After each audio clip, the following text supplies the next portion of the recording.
What's going on, guys? BouseFeenux here, and today it's everyone's favorite thing, patch notes with gameplay in the background. We're going to be taking a look at the massive 22 pages of patch notes just released for patch 1.11, which is coming with the release of Season 3 next week. On top of this, we've also got flythroughs of the 2 new maps to take a look at, and I'll put those at the end of the video, so if you don't care about all these changes, just skip ahead. That being said, though, we've got a lot of ground to cover, so let's jump in. So as I said, there's a ton of stuff coming with this new patch, and 22 pages of notes is admittedly a lot of stuff to sift through.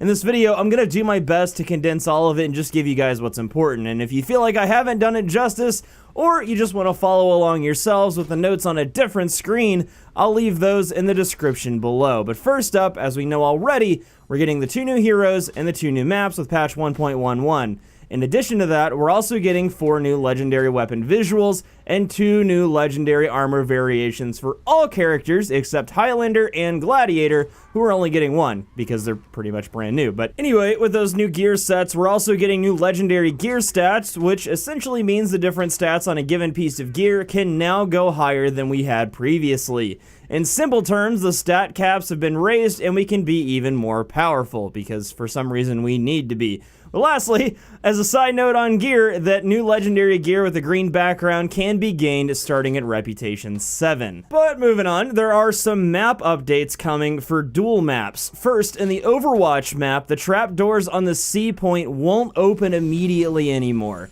They're now delayed to 25 seconds into the match. In addition to that, on the same map, which is Overwatch, the other stage with the broken bridge has had the size increased to give us more fighting room. In a different map, Tower Ruin, the catwalk now has full railing along the lookout view and the top of the tower has been removed from the dual stages completely. It's being replaced by the lower garden stage. As for the game modes, we're finally getting competitive 1v1. Now, if you remember, we tested this a little over a month ago, and I've got a few videos on that you can check out if you're curious on how it works. I've been talking about it basically forever, but the short of it, though, if you're new here, is that ranked duel tournaments kind of work like a real tournament would in like a fighting game bracket sort of thing. There is a bracket system that you have to win your way into, and to be placed in a ranking, you'll have to complete 20 placement matches. After that, every match you play will have an impact on your ranking, either adding to it or subtracting from it. Also in Duel, we're finally getting that anti-runaway system. I've talked about this in previous videos as well, and I'll link those in a card in the top right of this video so you can check those out if you're curious as to how it's going to work. But for Dominion, they're adding a neat little mechanic. It's a kill award called First Blood, and it awards the player with the first kill in a Dominion match an extra 7 renown. Nothing super crazy there, but it's still kind of cool to try and get when you run out of the gates at the start of a game. And as for gameplay changes, though, a lot of the defense meta stuff is making it in. We're getting the 18% chip damage,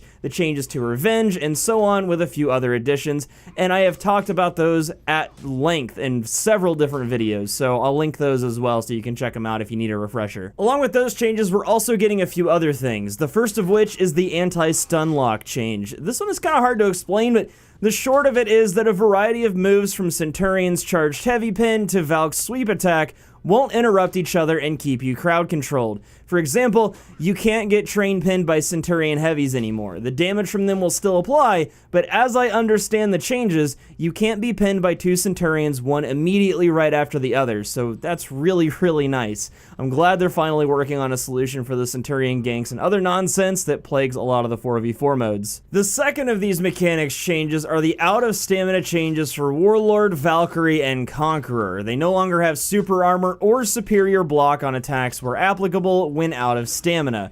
This means that when out of stamina, Conqueror can't interrupt your heavy chains, Warlord can't trade really slow out of stamina heavy attacks with you, etc, etc. The list kind of just goes on. But as for the heroes, there are a few changes to a bunch of different heroes here and there, but the most important ones pertain to Lawbringer, Nobushi, Warden, and Shigoki. For Lawbringer, his Blind Justice attack will now be feintable. For those of you not familiar with the Lawbringer moveset, that's the Ad Mortem Inamikus move with the big unblockable top heavy that he gets off a light parry. On top of it being feintable, it now guarantees a shove if it lands, because Lawbringer needed another buff, right?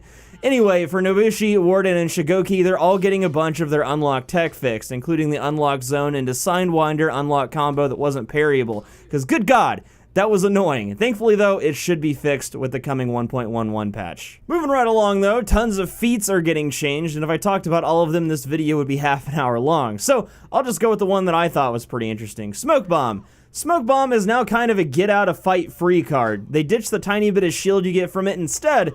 Now you get 10% extra sprint speed, which is enough to get you away from someone. In addition to that, it still has the HUD disabling properties, with the added bonus of having allies in the smoke field renders them unable to be locked onto as well as you.